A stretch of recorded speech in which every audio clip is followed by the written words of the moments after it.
Hola con todos, ¿cómo están? Ok, Espero que muy perfecto. bien. Nuevamente una entrevista esta semana, como ya es de costumbre, y siempre a grandes personalidades. Esta vez tenemos el placer de contar con Yomar Moreno. Él es coordinador nacional del Movimiento Libertario de Venezuela. ¿Cómo estás, Yomar? Hola Andrés, estoy muy complacido por tu programa y bueno, un saludo a tu público. Muchas gracias. Aquí un placer tener a grandes personalidades como es tu persona. Y por favor quisiera que empezaras con una introducción tuya, más o menos quién es Yomar, cuáles son tus proyectos personales, a qué te dedicas en la vida cotidiana. Bueno, yo soy un joven de 20 años que a una muy corta edad, hace 5 años, descubrió las ideas de la libertad. En una Venezuela ahogada por el socialismo, sin distinción de partido o de color o de político. Entonces decidí tomar cartas al asunto. Comencé a contactar más personas, comencé a formarme a mí y poco a poco se fue desarrollando. En el 2015 comenzamos dos grandes proyectos. El Instituto Ludwig von Mises de Venezuela, en el cual soy director adjunto y manejo las partes de redes sociales y audiovisuales, con Andrea Rondón, que es la directora ejecutiva, como también con un excelente equipo por parte del Movimiento Libertario que también fundamos. Ya son 4 años desde el 2015 y bueno, hemos crecido enormemente, contamos más de 400 miembros internamente, más de 100 a nivel internacional, tenemos equipo en la mayoría de los estados, hemos viajado por todo el país, hace poco estuvimos reunidos con Kyle Banner, un miembro del Partido Libertario estadounidense en Cúcuta, como parte del proyecto de ayuda humanitaria, donde se le dio atención médica a más de 200 pacientes. Y bueno, me dedico al diseño gráfico, soy diseñador gráfico, trabajo tanto de manera formal como voluntaria a las organizaciones libertarias alrededor del mundo. Y bueno, también mis aspectos personales, en donde ingreso a cursos, la formación académica, políticas públicas, entre muchísimas otras cosas que, bueno, todos los días se va aprendiendo un poco más. Y también eh, trabajé con Estudiantes por la Libertad aquí en Venezuela. Y wow, eh, también con el Partido 20 de Venezuela, que es un excelente partido. Y todas las organizaciones en el continente también. Muy bien, si bien dentro de la familia liberal existen muchas corrientes internas, si lo podemos decir de una manera, ¿con cuál de estas te identificas? ¿Con cuál filosofía, doctrina política te identificas? ¿Cómo llegaste a esas ideas y por qué decidiste quedarte en ellas? Bueno, yo soy anarcocapitalista. Realmente eh, no veo necesario la existencia del Estado. Eh, y bueno, llegué a esta conclusión porque al principio, evidentemente, uno cuando comienza, este, entiende las ideas del liberalismo clásico, incluso las del minarquismo. Pero llegué a una conclusión y es que los mismos fenómenos económicos que hacen imposible el socialismo, hacen imposibles las políticas del Estado en ámbitos como la justicia, la seguridad, el medio ambiente, la salud, etcétera. Y ni siquiera por una cuestión de que, bueno, a lo mejor son personas con buena voluntad, sino la imposibilidad de estos organismos de calcular y manejar toda esa información, no solamente afecta al mercado, sino también afecta al área política. Entonces, llegué a esa conclusión y dije, veamos, quizás no tengamos todas las respuestas, porque nadie las tiene, pero sí es una conclusión lógica. Y posteriormente, evidentemente, con la mayor libertad hay mayor progreso. Entonces, si eso es así, ¿por qué no darle plenas libertades al individuo y no someterlo a ningún tipo de Estado? Sea democrático, monárquico, una dictadura o lo que sea, o cualquier otra forma de Estado que pueda surgir, ¿por qué tenemos que someterlo a eso? Y llegué a la conclusión de que el anarcocapitalismo, o el capitalismo de libre mercado, o el capitalismo de propiedad privada, como mejor puedan llamarlo, es la solución a la mayoría de los problemas, no digo todos. Ahora ya con un panorama más claro de cuál es la corriente que sigues, podemos ya introducirnos en las preguntas de desarrollo. Y quisiera empezar por el movimiento libertario. ¿Cuál es su papel el día de hoy en un país tan convulsionado como Venezuela? ¿Cuál es el papel del movimiento libertario? Bueno, actualmente somos parte de la Alianza Soy Venezuela, Tenemos alianzas con otras organizaciones que están fuera de la misma, pero colaboramos, como Derecho Ciudadana o DISOEL, que también son grandes organizaciones que promueven ideas similares a la nuestra, y estamos en una misma línea. Aunque reconocemos a la Asamblea y al presidente Juan Guaidó, reconocemos que su incapacidad, sea voluntaria o no, no va a sacar a Venezuela ni de la dictadura ni del socialismo. Y por eso nosotros estamos llevando la agenda de que el presidente Iván Duque, que es presidente de Colombia y este país es el principal afectado por la situación de Venezuela, active el TIAR y que busque el apoyo de las Naciones Unidas. Y casualmente, en estos días, la FARC, o bueno, la disidencia, se podría decir, vamos a ser exactos en esa cantidad, anunció que iban a volver a las armas. Y esto se los advertimos justamente hace 2 meses, cuando fuimos a Colombia, donde aclaramos que no va a haber paz en Colombia si la dictadura sigue en Venezuela, porque ellos están en Venezuela, ellos no están en Colombia. Incluso se sospecha que el video que nosotros vimos de las declaraciones de la FARC se grabó en Venezuela.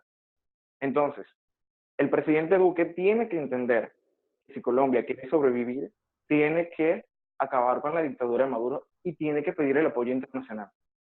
Y no solamente por un tema político y de geografía, sino también un tema económico. La cantidad de venezolanos que se encuentran en Colombia en asistencia pública de salud es enorme. El gobierno colombiano no tiene la cantidad de dinero suficiente para atender a los venezolanos. Y cerrar una frontera es inviable porque en las fronteras regulares tú puedes pasar pagando vacuna, como se conoce. E incluso la misma guardia de los dos lados ve cómo pasan por los ríos de manera ilegal y no hacen absolutamente nada. Entonces la solución ni siquiera es cerrar las fronteras. La solución es acabar con la dictadura de Maduro. Porque sin eso Colombia no tiene otra salida sino el caos. Y poco a poco los vemos cómo están volviendo los conflictos internos. Y cómo la izquierda, tanto en Colombia como en el resto de la región, están en un contraataque. Entonces debemos entender eso. Aquí no estamos jugando de que si tú eres conservador, o tú eres liberal, o tú eres libertario, o tú eres socialdemócrata. No, no. Estamos jugando el destino del continente. Y nosotros no podemos, después de avanzar tanto los demás países en pacificarlos, permitir que en pleno continente, y esto no es una isla, tenga centro de terrorismo islámico, tenga terrorismo comunista, narcotráfico, minería ilegal, tráfico de órganos, tráfico de personas y una cantidad de cosas que a lo mejor la comunidad internacional ya sabe, pero no tiene la capacidad de tomar acciones por una cuestión de derecho internacional. Y por eso la línea actual es movilizar toda la fuerza a que Iván Duque active el TIAR para así promover la salida de la dictadura. Precisamente esto sería un tema que trataríamos más adelante en la entrevista, un tema que obviamente es primordial a la hora de tratar el tema de Venezuela. Pero por el momento quisiera saber, sabemos que en Venezuela sin duda es un país claramente que, donde las instituciones están viciadas, donde la justicia no funciona, pero hablamos que existe una dictadura, incluso se habla de la tiranía. Pero ¿cómo puede coexistir organizaciones como el Movimiento Libertario o como Vente Venezuela, por ejemplo, coexistiendo con un sistema que está totalmente a las antípodas hablo de los que ostentan el poder político? ¿Cómo puede una dictadura permitir que existan estas organizaciones todavía? Porque esto no es una dictadura tradicional donde normalmente se castigaba a cualquiera, sino que esto es una dictadura que entiende que si ellos reprimen, como lo vemos en Hong Kong o en Moscú, de manera tradicional, inhabilitando partidos, etcétera, no digo que no lo han hecho, sino de que esa manera no les va a funcionar. Ellos necesitan que haya activismo político opositor para seguir engañando al mundo y decir que en Venezuela hay democracia, hay libertad, etcétera. Por ejemplo, en China, dentro del territorio de la China continental, yo no podría hacer esta clase de transmisiones, pero en Venezuela sí. ¿Por qué? Porque al régimen no le parece una amenaza. Esa es la diferencia. Al régimen, el consciente, que bueno, hayan marchas, que hay un presidente paralelo, que bueno, es el legítimo presidente para nosotros y para el mundo, porque es legítimo. A ellos no les interesa que María Corina ruede por el país o que nosotros hagamos activismo en las calles. Eso no les interesa. A ellos les interesa es que nosotros estemos desarmados, pasando hambre, incomunicados. O sea, los cortes de luz, los cortes de agua, la falta de comida, de transporte, de educación. Las universidades están sometidas a la dictadura, entre otras muchísimas, que son imposibles de imaginar para una persona que está en el exterior, son la verdadera represión. El régimen no necesita tener un policía en cada esquina.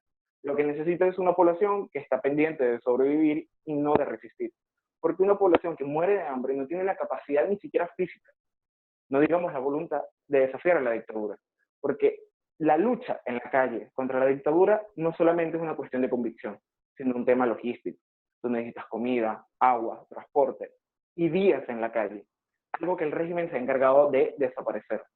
Entonces, si tú ni siquiera tienes los medios para desafiarlo, el régimen no le preocupa que tú hagas cosas aisladas. El día en que nosotros internamente contemos con toda la logística necesaria, ese día el régimen se actuará. Pero el régimen actúa puntualmente. Ellos son muy inteligentes. Creemos que los socialistas son brutos o ignorantes. No, no, no, en lo absoluto. Ellos saben muy bien lo que están haciendo y lo están haciendo excelente. Obviamente fallaron en algo, y es que la comunidad internacional no se va a quedar quieta. La comunidad internacional ya está viendo el descaro que esto significa.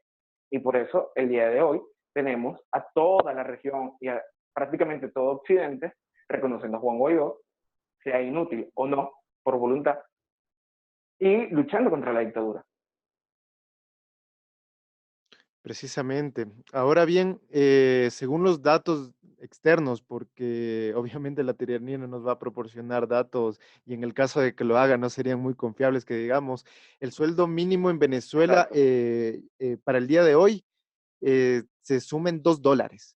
¿Cómo es posible vivir de esa forma? O sea, si hablamos si es que según el Banco Mundial, la pobreza extrema se mide con $1.90 al día. En Venezuela estamos hablando de $2 al mes. ¿Cómo es posible que sigan coexistiendo millones de personas aquí? Veamos, en Venezuela tenemos a lo mejor una serie de ventajas, y es que el régimen es extremadamente corrupto, y eso permite el mercado negro en general. Los funcionarios públicos, los miembros del Estado, reciben ese sueldo miserable, pero ya nadie paga por sueldo mínimo. Aquí nadie trabaja por sueldo mínimo, que es lo establecido por el Estado. Incluso hace pocas horas llegamos a la conclusión que vale 1.50, unas cuantas monedas. Nadie trabaja por eso. Pero lo que pasa es que en Venezuela hay algo que es invisible, y es la cantidad de muertes por hambre. Cada semana mueren entre 10 y 13 personas de hambre, incluidos niños. Y eso no se ve reflejado porque no hay forma de comunicar eso al mundo, porque el régimen ha destruido todos los medios de infraestructura en el país y todos los medios de comunicación en el país. Incluso no se supo hasta de manera oficial que la comisionada de los derechos humanos dijera que el régimen había asesinado de manera extrajudicial a más de 7.000 personas, hasta que ella no lo dijo. ¿Por qué? Porque no hay medios para que esa información salga de Venezuela. La única manera que hubo forma es que ella viniera para acá y la sacara, porque no hay forma de ver eso. Y la manera en sobrevivir es buscar muchísimos trabajos. La gente trabaja en varios trabajos, y estos trabajos ya no pagan en bolívares, pagan en dólares. Y se cobra en dólares muchísimas cosas, por lo menos teléfonos, tecnología, en línea blanca, transporte, etcétera, se cobra en dólares por una sencilla razón: ya no hay confianza en el bolívar. Y como el régimen es extremadamente corrupto, tampoco le interesa mucho que la gente use dólares de manera ilegal, mientras tú le des esos dólares también a la dictadura. Vemos que prácticamente es una dolarización de facto. Incluso hay otras monedas Sí, de facto. que están coexistiendo con los venezolanos. Una amiga que es venezolana y viajó recientemente porque ella trabaja aquí en el Ecuador, me contaba que no recuerdo cuál es la que está en la frontera con Cúcuta, pero ¿cómo? San Antonio. Me parece que San Antonio me decía que ahí lo que se mueve es el peso colombiano. Sí, todo lo que tenga que ver con la frontera colombiana, el Amazonas, Apure, el Táchira, el Zulia, incluso Mérida, se maneja en pesos. Ahí el 40-50% de la circulación de efectivo son pesos colombianos y productos colombianos. Realmente no hay casi productos venezolanos. O sea, estamos hablando más o menos que el bolívar hoy por hoy prácticamente no existiría ya. El bolívar no existe ya no existe. En la región central, lo que se conoce como el centro del país, Caracas, la capital, o mi ciudad, Maracaibo, Valencia, etcétera, dólares. Y las fronteras respectivas, porque incluso usamos monedas brasileras en las respectivas fronteras. Pero el bolívar está muerto, eso ya no existe, es un eufemismo. Bien saberlo, porque desde afuera vemos la impresión de que la inflación sigue subiendo, ya no por miles, ahora por millones, y desde afuera No, no se no, com la inflación sigue subiendo. La inflación sigue subiendo. Incluso en estos días PDVSA pagó en bolívares a proveedores y estos proveedores en menos de 24 horas decidieron comprar dólares. Y ya todo el mundo sabe qué pasa cuando en el mercado todos van a comprar un mismo producto de golpe. El precio subió enormemente, más de un 35% de un día para otro. Y eso fue una devaluación enorme que condujo a un salario de $12. Y incluso negocios han comenzado a cerrar, la actividad bancaria prácticamente se paralizó. O sea, el golpe fue tan brutal que fue como un paro inducido, en pocas palabras. ¿Cómo se manejan, los bancos en Venezuela en este momento? Si decimos que los bolívares prácticamente el día de hoy no existen, ¿qué es lo que se mueve, hoy por hoy en Venezuela en los bancos? Bueno, en los bancos se usan bolívares normalmente, pero eso es simplemente como que yo te voy a comprar unos dólares, entonces te los compro a través de una transferencia bancaria. Tú usas esa transferencia bancaria para comprar otras cosas también. O sea, los bancos son como un intermediario, como normalmente es, pero no en moneda venezolana, sino como un intermediario entre otras monedas. Y bueno, los bancos casi ya no tienen efectivo, los bancos casi ya no abren cuentas bancarias, este, los cajeros no sirven, la mayoría. O sea, la logística de los bancos ha decaído demasiado, los empleados han renunciado porque los salarios no alcanzan. Pues. Y los bancos, aunque financieramente son sólidos, no pueden quebrar todavía, incluso tienen tasas de interés del 60% y, y, y coeficiente de caja del hasta 80 y 90%. Algo que en un sistema fiduciario de hiperinflación es aniquilar el crédito. En Venezuela el crédito no existe. Es como si en Estados Unidos tu tarjeta de crédito te permitiera gastar solamente $10. Y o sea, es algo inimaginable, porque con $10 tú no haces nada. Aquí es absolutamente nada. Ni siquiera existe. Las tarjetas de crédito en Venezuela no existe el valor de $1 en una tarjeta de crédito. La tarjeta de crédito no alcanza ni siquiera $1. Entonces, es un sistema paralizado. No quiebra, pero está paralizado. Vemos que el caos va más allá de lo que podemos imaginarlo desde afuera, porque se nos hace muy difícil, a los países que están al lado, ni siquiera países ya europeos o en Estados Unidos, los países que están al lado es prácticamente un país hermético que está de vecino nuestro. Sí, Pero sí, es que es eso. Incluso cuando yo visité Colombia, la gente no podía imaginar lo que era allá. O sea, la gente no podía imaginar que era algo tan sencillo como la gente cree, que es estudiar o abrir una cuenta bancaria, o simplemente viajar a una ciudad a otra. Eso es una odisea. pues bien, en una de las anteriores entrevistas, fue a Pedro Urruchurtu, que sé que lo conoces, y hablamos sobre la salida a este desastre que es que es ahora Venezuela.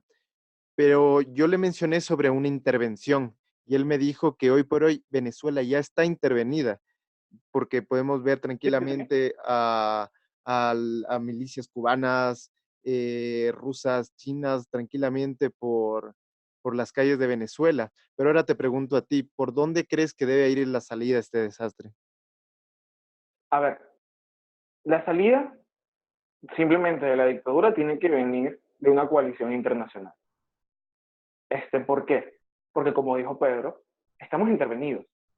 En Venezuela está Cuba, está China, está Rusia, está las guerrillas colombianas, como las pudimos ver en estos días, está la minería ilegal, y no solamente eso, está todo el foro de Sao Paulo. Esto es un proyecto del hemisferio. Aquí incluso el líder del Partido Socialista Unido de Venezuela tiene relaciones con Ocasio Cortés en Estados Unidos. O sea, esto es un proyecto hemisférico y que afecta al mundo entero. No es coincidencia las protestas en Hong Kong, No es coincidencia las protestas en Moscú, no es coincidencia las protestas en Venezuela, y tampoco es coincidencia la guerrilla colombiana, ni tampoco la izquierda estadounidense. O sea, esto no es una coincidencia, ese es un macro proyecto global que a lo mejor me pueden tildar de loco, pero es eso. El foro de Sao Paulo se hizo aquí en Caracas. ¿Y a quién tuvo? A la FARC, al ELN, al Partido Comunista Chino, a Rusia como aliado, a los comunistas europeos, entre muchísimos delegados estadounidenses. ¿No fueron los comunistas estadounidenses que invadieron la embajada de Venezuela en Estados Unidos también? Entonces, esta realidad que nosotros tenemos es global y por eso necesitamos la ayuda internacional, porque no tenemos la capacidad, incluso la mayoría de los países del mundo no tienen la capacidad de salir de una situación similar si se les presenta. O sea, ni Colombia ni Brasil, si tuvieran la misma situación, no hablo de la economía o social o política, sino geopolítica, de tener la presencia de esos grupos en sus países, no tendrían la capacidad. Ya posteriormente salir de todos los problemas, como es el sistema socialista, la constitución chavista o las guerrillas, etcétera, ya es un proceso de mediano a largo plazo, porque es obvio que ellos no se van a ir de un día para otro. Incluso sacando a Nicolás Maduro, quedan muchos aquí en Venezuela. Hablamos que no es una dictadura convencional y por tanto una intervención militar no podría ser una intervención militar convencional, porque como bien decías, aquí existe, por ejemplo, se dice que las FARC, el centro de operaciones de las FARC hoy por hoy, y que no es coincidencia que hayan retomado las armas, es en Venezuela. ¿Sí? ¿Cómo sería más o menos una liberación de Venezuela? ¿Tendría que ser precisamente por las armas o tú cuál crees que sería la salida? Veamos, gran parte de la cúpula política, porque aquí no es una sola cabeza, son varias, ellos se van a ir por una vía militar tradicional, igual que cualquier otra intervención. Pero el error que no podemos cometer es lo mismo que cometieron en otros países, que tumban al dictador y bueno, se quedan ahí, dicen, bueno, vamos a montar una democracia, etcétera. Venezuela está lista para una democracia, pero el proceso de transición entre la dictadura y la democracia tiene que venir por un proceso de consolidación, de depuración, porque las Fuerzas Armadas de Venezuela ya no existen. Eso del ejército venezolano no existe. ¿Por qué? Porque primero las desmantelan y segundo crean organismos paralelos como las milicias, como los colectivos y los paramilitares. Todos estos apoyados desde la dictadura. Entonces tú puedes normalmente tumbar a ellos, pero esto es un combate urbano y ahí tiene que desarrollarse, igual que se hizo en Perú, en Colombia y en otros países que tuvieron guerrillas, un proceso de lucha armada, tanto urbana como rural, contra ellas. Y eso va a tomar años y tenemos que estar preparados. Y por eso el apoyo internacional es necesario, porque si no tenemos fuerzas armadas capaces internamente, digamos, de servir ni siquiera en un conflicto internacional, y estas están amparadas a un partido político, ¿cómo podemos pretender que el día de mañana estas mismas Fuerzas Armadas sean nuestras aliadas en luchar contra el enemigo? O sea, Venezuela quedaría desarmada militarmente en el momento de la caída de la dictadura. Y eso significaría un proceso de inestabilidad que no nos podemos permitir. Y por eso, cuando ocurre la intervención, debe comenzar el despliegue de nuestros aliados en sus territorios también. Aquí Brasil tiene que cuidar su frontera, Colombia también, los países caribeños también. Y nuestro ejército tiene que reconstruirse y nuestra población se tiene que armar. Y tenemos que promover las autodefensas en el país. O sea, esto es un trabajo en equipo de todos los factores. Porque si no, el país nunca va a salir. Va a ser un bucle en donde vamos a repetir errores y así hasta no sabemos hasta dónde terminar. Porque podría ser peor, porque siempre se puede ser peor. Precisamente, y ante todo esto vemos que la crisis, una crisis de tales condiciones no discrimina absolutamente a nadie, o sea, le llega a cualquier persona de cualquier estrato social. Y la pregunta sería, que creo que muchos se hacen, ¿existe aún algún tipo de apoyo popular hacia el régimen? Personalmente no lo consigo. He recorrido el país y no simplemente es un apoyo al régimen. Eso no existe. Ni siquiera hay un apoyo a la ideología socialista. Porque muchos liberales y libertarios venezolanos que yo les he criticado dicen que el pueblo venezolano o la ciudadanía venezolana es socialista. Eso es mentira. sea, yo he recorrido muchísimos estados, la mayoría. Hay lugares que no se pueden acceder por el tema de la guerrilla y no son socialistas. En Venezuela no existe el socialismo en la población, ni existe apoyo popular al socialismo. Existe apoyo, sí, a socialistas que no son del régimen, como Juan Guaidó, pero estos apoyos no son ideológicos, son apoyos estratégicos, porque, por ejemplo, él es el presidente, no lo podemos negar. Ahora, tú puedes estar a favor o en contra de las políticas de tu presidente, normalmente, pero como nosotros reconocemos a Juan Guaidó, él es el presidente, estemos o no a favor de eso. Esa es la diferencia, pero la gente no está a favor del socialismo en Venezuela. Incluso, te digo, la mejor cura para el socialismo es vivirlo. En ese momento, las naciones más anticomunistas son las que han estado bajo el yugo del comunismo. Así de sencillo. Claro, vemos, por ejemplo, lo que fue Polonia, lo que fueron todos los países de la ex Unión Soviética, cómo son los países más anticomunistas del mundo el día de hoy. Exacto. E incluso la misma Colombia, que aunque no ha vivido bajo el comunismo, tiene una muy fuerte oposición a los candidatos socialistas en general, porque vivió la guerra de guerrillas. O sea, ok, podemos decir que Petro sacó una gran cantidad de votos, pero la cantidad de gente que rechaza el socialismo en Colombia es por dos razones, Venezuela y la guerrilla, porque las tienen ahí mismo y saben cuál es la realidad. Según como vemos también lo que hablábamos del apoyo internacional, vemos que muchos países están cerrando a recibir migración venezolana porque precisamente dicen que ahí viene toda la ideología socialista, viene con esas personas y en el crimen viene todo esto. Vemos que Perú ya ha cerrado las fronteras, Chile también lo ha hecho y recientemente el Ecuador también lo ha hecho. ¿Cuál es tu opinión acerca de esto? ¿Se debe eh, prohibir el acceso a las personas que vienen de Venezuela? ¿O, o cuál crees que tú sería la solución a esto? El mensaje para todos los latinoamericanos que estén a favor de cerrar la frontera a los venezolanos, porque creen que eso va a generar más inseguridad, o porque creen que los venezolanos allá van a apoyar a los candidatos socialistas, están muy equivocados. Primero, no hay peor enemigo del socialismo que un venezolano en el exterior. Podemos ver o sea, veamos las reacciones de la comunidad venezolana en Argentina ante el regreso del kirchnerismo.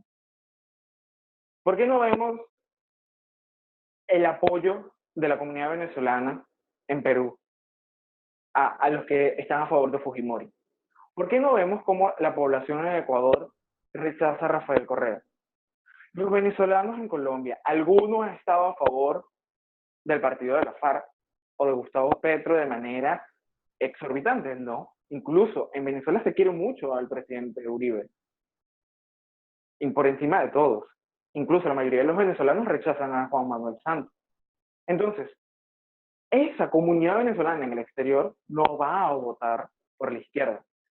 A lo mejor me pueden decir, bueno, pero ellos apoyan al Partido Demócrata en Estados Unidos. Es que es una situación totalmente distinta.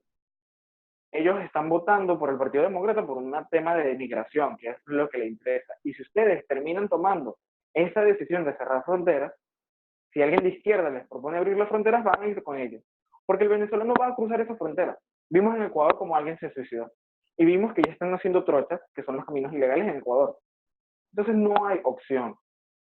Si ellos agarran y cierran esa frontera, no van a tener otra opción que cruzarla de manera ilegal. Entonces, si lo hacen de esa manera, va a ocurrir ese problema. No pueden cerrarla. La gente igual va a pasar y nadie va a estar apoyando el socialismo si lo vivió. Ténganlo por seguro.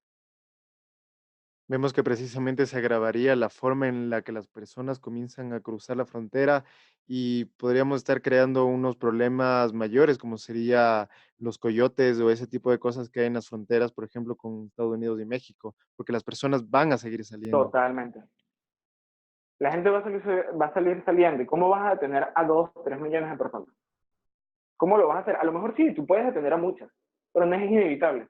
El flujo de personas continúa. Y si no entran por la frontera de Ecuador o Perú, se van a Brasil y entran por la frontera de Brasil, o entran a Bolivia y entran por la frontera de Bolivia, y así. Y lógicamente ningún estado latinoamericano tiene la capacidad de cerrar todas sus fronteras. Si eso no ocurre en los países que tienen el dinero para hacerlo, no podemos esperarlo del tercer mundo. Vemos que el tema más sería una presión internacional para solucionar el problema en lugar de hacerse los ciegos con un problema evidente como es la tiranía venezolana, perdón. Pero bueno, ante todo esto, según cómo van las cosas, lo que vemos es cada vez a peor, no vemos signos de que esto vaya a mejorar en el corto plazo. ¿Qué es entonces lo que mantiene a ustedes, las organizaciones que luchan día a día contra este régimen opresor, a continuar dentro del país? Bueno, nosotros continuamos en el país por una cuestión de que sabemos que el régimen nos quiere afuera, pues. El régimen nos quiere exiliados. Entonces, si la gente nos quiere exiliados y si el régimen nos quiere exiliados, ¿por qué lo vamos a hacer? ¿Por qué vamos a estar afuera? El régimen no quiere que existan estas entrevistas, no quieren que existan las denuncias. Ellos creen que sería mejor no tenerlas, tampoco tienen la capacidad logística para detenerlas, pero nos quieren afuera, quieren que el típico político venezolano en el exterior esté diciendo bajo dictadura, muerte a Maduro, muerte al socialismo. Pero si eso ocurre dentro del país, eso significa que nunca van a estar en paz. Hay una entrevista de Carlos Rangel, un liberal venezolano, en donde dice que a diferencia de las dictaduras anteriores que vivió Venezuela, la nueva dictadura, eso lo dijo en los 80, que podría venir en Venezuela, porque él ya veía todo el problema que era la socialdemocracia y el cristianismo, tendría que ser aún más represiva y tendría que exiliar y matar a miles de personas, porque la gente ya vivió la democracia, ya vivió lo que era una sociedad más libre. Y si la gente vivió eso, no se va a dejar arremeter. Por ejemplo, ahí tenemos el ejemplo de Hong Kong. Ellos han vivido en libertad y están bajo la amenaza del Partido Comunista Chino. Y ellos no se van a permitir eso. Ellos perfectamente con su pasaporte se pueden ir a cualquier otro país democrático de la zona, pero no se van a dejar someter. Porque la población no quiere dejar perder la libertad, porque saben, y nosotros también, que si dejamos perder a Venezuela, el próximo va a ser Brasil, Colombia, Ecuador, Perú. Esto es un proyecto expansionista. Esto no es un proyecto aislado, esto no es un proyecto de que, bueno, queremos a Venezuela y listo, ya. Es un proyecto que quiere ir a Bogotá, quiere ir a Quito, quiere ir a Lima, quiere ir a Brasil, que ya estuvo en Brasil, pero se salió, y quiere volver en Buenos Aires, y así va. Quiere estar en Washington, quiere estar en Berlín, en Bruselas, en Londres. Es un proyecto global. Y ellos no se van a dejar someter. De la misma manera en que la Unión Soviética quería llevar a la Revolución Internacional, el Foro de Sao Paulo nace para reescribir ese proyecto e intentarlo de nuevo.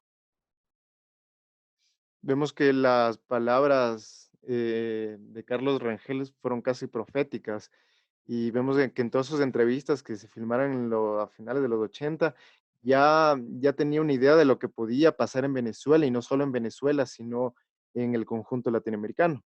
Pero bueno, ya para más o menos ir Sí. terminando y no robarte más tiempo, como creemos que es importante que las ideas se sigan proliferando y como dice un amigo, que si es que la información se estanca como el agua, se termina pudriendo. Quisiera que por favor Uh -huh. nos ayudaras con tres o más obras, ya sean libros, películas, pero que tú crees que han marcado tu descubrimiento intelectual y académico en las ideas liberales y crees que los que nos están escuchando y nos están viendo también les puede servir. Ok. Entre libros fundamentales, el tercermundismo de Carlos Rangel, muy importante. Toda la obra intelectual de Henry Dupont, otro venezolano, muy importante, que estuvo incluso con el tema de la formación del Banco Central de Venezuela, en su oposición a ciertas políticas monetarias, etcétera, muy importante, y sus análisis sobre la problemática venezolana desde la Segunda Guerra Mundial hasta los años 70. Y para terminar, muy importante también, el Manifiesto Libertario, Rothbard, que a lo mejor puede sonar trillado, pero estamos hablando del tercer mundo, estamos hablando de tres lecturas que si se leen de manera consecutiva, se llegan a conclusiones muy importantes. Se entiende muy bien el problema del liberalismo, se entiende muy bien el problema del socialismo y cómo nuestras formas de Estado moderno no están dando solución al problema. Porque aunque el Manifiesto Libertario haga un análisis de los problemas estadounidenses, los otros dos hacen un problema continental, hacen un problema del mito del buen salvaje, hacen un problema de las características que tiene Latinoamérica. Entonces, esas tres son fundamentales. Y películas, bueno, yo soy muy fan de la ciencia ficción. Yo recomiendo Star Wars, La venganza de los Sith, para entender perfectamente cómo una república termina en una dictadura. Recomiendo eh, muy, pero muy en serio que vean Gladiador, porque el anhelo de la libertad es fundamental. Y ahí te enseñan que la libertad es básicamente individual, no es una cuestión meramente política, es una cuestión individual y que nace del hombre, no nace del político, no nace del emperador, no nace del jeque, no nace de nada de eso. Y por último, y muy recomendada, ¿verdad? Especialmente porque debe dirigirse a, bueno, al público joven, porque creo que es nuestro espacio, no el adulto, no por discriminar por edad, sino porque los jóvenes tienen todo el tiempo para desarrollar esto. Eh, es, esto no es una película, es una serie, eh, la leyenda de Aang, el Avatar. Porque a lo mejor la gente no lo está asociando mucho, pero durante toda la trama vemos las disputas del poder y las distintas formas de gobierno. Y esto no está dirigido a personas que a lo mejor tienen 30 años, no, estoy hablando de chicos de liceos, de universidades que tienen entre 14 y 20, 21 años, para que vean toda esa dinámica política. Claro, hay una dinámica espiritual y todo eso, pero esa dinámica política, que bueno, se pueden arrojar en otras series ya conocidas, es manejada de muy buena manera. Y personalmente se las recomiendo. Muchas gracias por tus recomendaciones. Me imagino que como a mí, a muchos también les interesará porque me parecieron muy buenas tus palabras sobre aquellas obras y películas. Y ya para ir terminando y con el fin de seguir incorporando voces en el bien de la difusión de las ideas de la libertad, me gustaría que por favor pudiera recomendar a una siguiente persona para las siguientes entrevistas. Bueno, yo recomiendo a Andrea Rondón.